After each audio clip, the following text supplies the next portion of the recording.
कर्म वो भृता ज्ञातारं विश्वतत्त्वानां वन्दे तद्गुणे लब्धे वन्दे तद्गुणे लब्धे वन्दे तद्गुणे लब्धे। देवादिनाथ भगवान की, अंतिम शासनपति महावीर स्वामी भगवान की, जीवन परम पूज्य गुरुदेव श्री आदि सागर महावी की विमल सागर सन्मति सागर जी महाराज की, जीवन परम पूज्य गुरुदेव श्री सुंदर सागर जी महाराज की, द्वादशाम जिनवाणी माता की।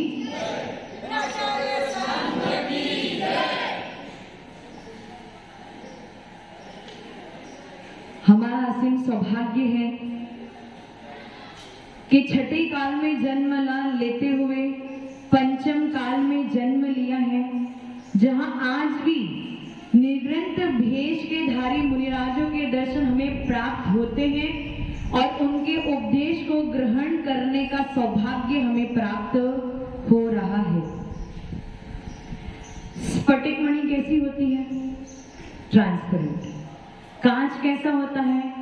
ट्रांसपेरेंट। यदि उस स्फटिक मणि अथवा कांच के टुकड़े को रंगीन पानी में डाल दो तो उसका रंग कैसा दिखता है?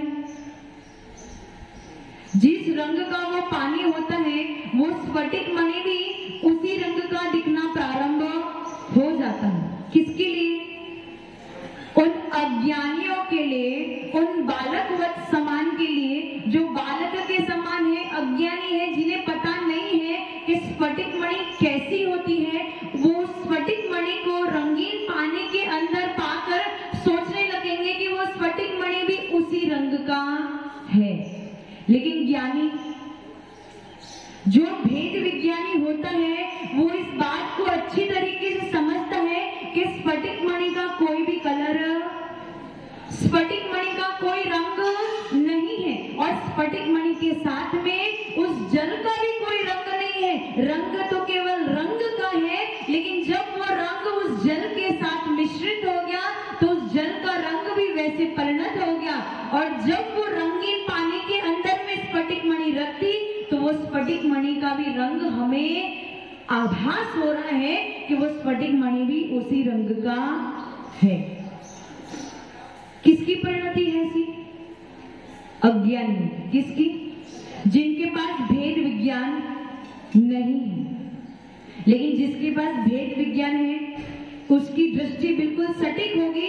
उसे पता है कि किसमें कौन सा भेद है, किसका क्या स्वरूप है, किस वस्तु का क्या स्वरूप है, वो उसे पता है। लेकिन अज्ञानी को ये बात पता। उसी प्रकार से हमारी हालत है कि हम शरीर और आत्मा को, अभी आपको क्या दिख रहा है? शरीर दिख रहा है, आत्मा दिख रही है? शरीर दिख रही है, आत्मा दिख रही है? शरीर ही दिख रहा है और हम जो दिख रहे हैं हम उसी को ही सत्य मान रहे, शरीर को ही हम अपना मान रहे। लेकिन जो भेद विज्ञानी होगा उसको शरीर अलग दिखेगा और आत्मा अलग दिखेगा। केवल दृष्टि में फर्क है। किसमें फर्क है? किसमें फर्क है? केवल दृष्टि में फर्क है। गणेश लाल जी हैं, अपने पुत्र के लिए वो पिता के समान है, अपने पत्नी के लिए पति के समान है। उसी प्रकार से व्यक्ति तो एक ही है, लेकिन सामने वाले की अपेक्षा अलग है, सामने वाले की दृष्टि अलग है। लेकिन गणेश लाल जी 2 या 3 नहीं, गणेश लाल जी तो एक ही है। उसी प्रकार से वस्तु का स्वरूप तो एक ही है, लेकिन जब उस वस्तु के स्वरूप में किसी और का मिश्रण हो जाता है तो हम अज्ञानी बन जाते हैं और हम उस वस्तु के स्वरूप को समझ नहीं पाते। होता क्या है? हम सब क्या है? जीव तत्व। और जीव तत्व का स्वरूप क्या है? जो जानता है, देखता है, वो कौन है? जीव।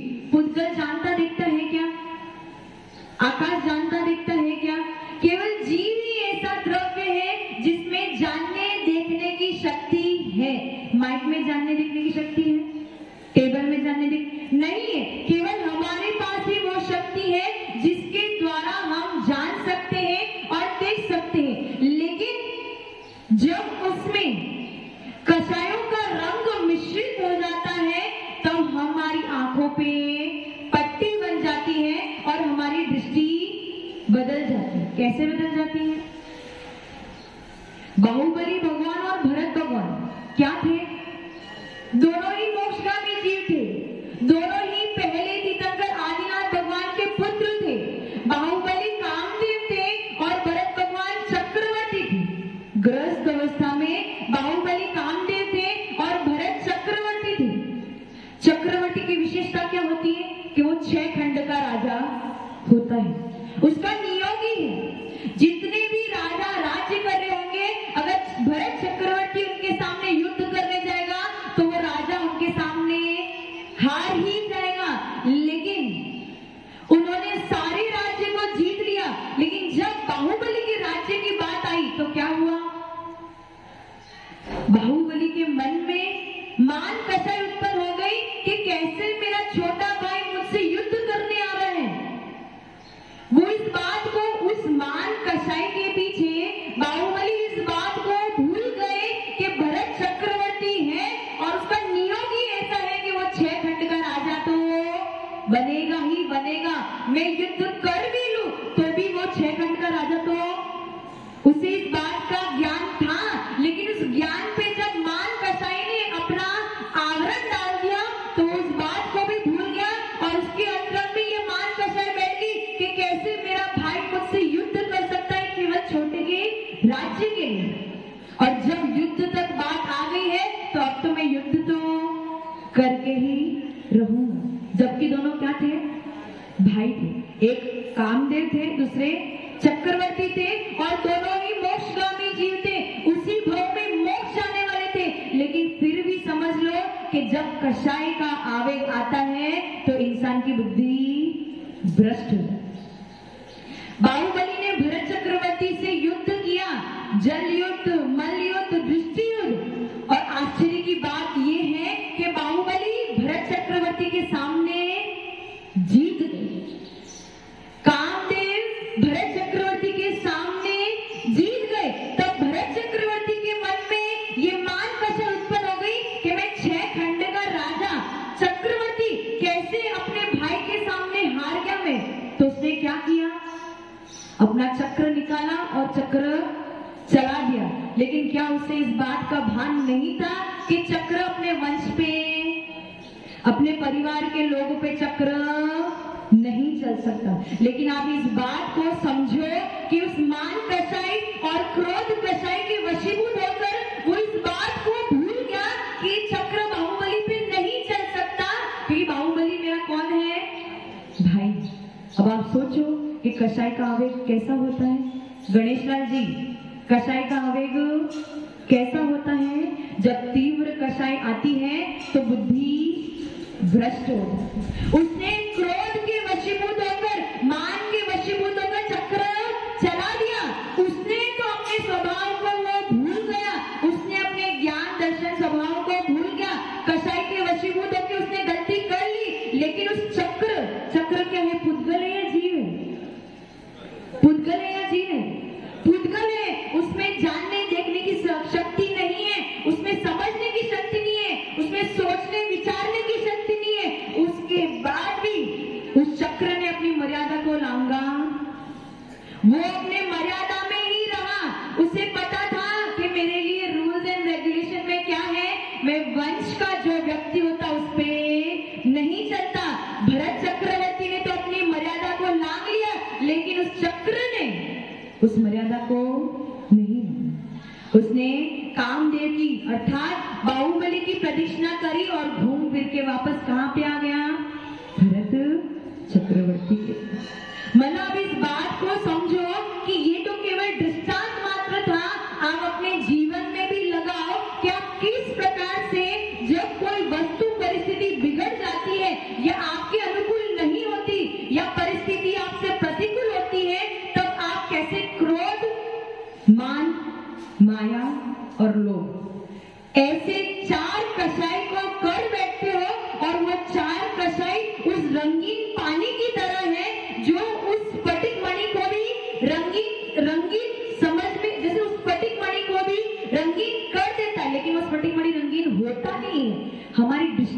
स्फटिक मणि रंगीन हो जाता है, उसी प्रकार से वो क्रोध, मान, माया और लोभ हमारी आंखों पे पट्टी बांध देता है, और जो हमारी अच्छी दृष्टि है, जो सम्यक दृष्टि है, उसे मिथ्यात्व में परिवर्तित कर देता है। समझ में आ रहा है? समुद्र कैसा होता है? समुद्र का पानी गहरा होता है, गंभीर होता है, उसमें चंचलता नहीं होती, उसमें ठहराव होता है। लेकिन वो समुद्र का पानी भी जब चक्रवात से प्रभावित होता है, तभी वो समुद्र का पानी अपनी मर्यादा को लांघ के सुनामी की तौर पे बाहर आ जाता है, अथवा उस पानी में बाढ़ आ जाती है। पानी बिल्कुल स्थिर है, लेकिन जब अर्थक्वेक आता है, जब पृथ्वी उसे प्रभावित करती है, तो वही पानी उछल के बाहर आता है। उसी प्रकार आपके साथ भी यही होता है। ये जो आत्म तत्व है बहुत गहरा है, बहुत गंभीर है, बहुत स्थिरता है, लेकिन जब आप कषायों में पड़ जाते हो, अपने आप को चंचल कर बैठते हो और अपने परिणामों में बाढ़ लेके आते हो, जो आपका ही घात कर देता है। जब समुद्र में सुनामी आती है तो वो किसी अन्य का घात करता है, खुद का घात नहीं करता। लेकिन जब आपके अंतरंग में परिणामों की सुनामी आती है, तो आप किसी और का घात ना करके स्वयं का ही घात कर बैठते हो। ये है कषायों का प्रभाव। हमें कुछ करना नहीं। हम कहते हैं ना, जीवन को बदलो, अपने आप को बदलो, सोच को बदलो, विचारों को बदलो। आपको केवल क्या करना है? अपनी कषायों को रोकना है। क्रोध, मान, माया और लोभ, केवल इन चारों को रोकने पर आपका जीवन अपने आप संयमित हो जाएगा। ये जो आप पे प्रभाव डाल रहे हैं, उस प्रभाव को रोकने से अपने आप आपके जीवन में परिवर्तन आ जाएगा। हम कहते हैं ना, लोभ पाप का बाप बखान। लोभ क्या है? पाप का बाप है। देखो, इतना याद रखना, 5 पाप हैं: हिंसा, झूठ, चोरी, कुशील और परिग्रह। हम कहते हैं 5 पापों को त्यागो, पापों को छोड़ो, लेकिन मैं कहती हूँ पापों को मत छोड़ो, कषायों को छोड़ो। अब आपका प्रश्न ऐसा हो सकता है, ऐसा क्यों? तो उसके पीछे कारण है। हिंसा तब करोगे जब आपके अंतरंग में क्रोध, कषाई। कब हिंसा कब करोगे? जब आपको किसी व्यक्ति के प्रति, किसी वस्तु के प्रति क्रोध आ रहा हो, द्वेष आ रहा हो, तब आप उस वस्तु का अथवा उस व्यक्ति का घात करने की कोशिश करोगे। तो हिंसा के पीछे क्या कारण है? क्रोध कषाय। उसके बाद कौन सी कषाय है? मान कषाय। हिंसा के बाद झूठ। हिंसा के बाद झूठ। झूठ व्यक्ति कब बोलता है? जब उसके अंतरंग में कोई ना कोई लोभ बैठा है और उस लोभ के वशीभूत होकर वो मायाचारी कर रहा है, तो वो क्या करेगा? झूठ बोलेगा। चोरी कब करेगा? चोरी भी वो तभी करेगा जब उसको किसी वस्तु के प्रति लोभ बैठा है और वस्तु की प्राप्ति नहीं होती होगी, तो वो क्या करेगा? मायाचारी करके उस वस्तु की चोरी करेगा। हिंसा, झूठ, चोरी और कुशील। कुशील के पीछे भी कारण कहीं ना कहीं लोभ है, और जब उस स्त्री अथवा पुरुष की प्राप्ति नहीं होगी, तो उसे प्राप्त करने के लिए वो क्या करेगा? मायाचारी। समझ में आ रहा है? तो कहीं ना कहीं कषाय ही खेल रही है। और लास्ट का पाप कौन सा है? परिग्रह। परिग्रह इकट्ठा क्यों करते हो? क्या आपके पास जितनी आवश्यकता, आपकी जितनी आवश्यकता उतना परिग्रह आपके पास नहीं है क्या यशवंत जी? है ना? लेकिन फिर भी इतनी लालच बैठी है, इतनी लोभ बैठी है कि परिग्रह को इसके पास इतना है तो मेरे पास उससे कम कैसे हो सकता है? उस लालच के पीछे, उस लोभ के पीछे आप मायाचारी भी करते हो, मान भी करते हो और क्रोध भी करते हो। तो यदि अगर आपको कोई ऐसा उपदेश दे कि 5 पाप को छोड़ना, तो ये समझ लेना उनका ये तात्पर्य है कि 5 पापों को छोड़ने से पहले 4 कषायों को छोड़ दो। 4 कषायों को छोड़ दोगे तो 5 पाप अपने आप छूट जाएंगे। ओम नमः सिद्धेभ्य। जय बोलो परम पूज्य श्री गुरुदेव श्री सुंदर सागर जी महाराज की।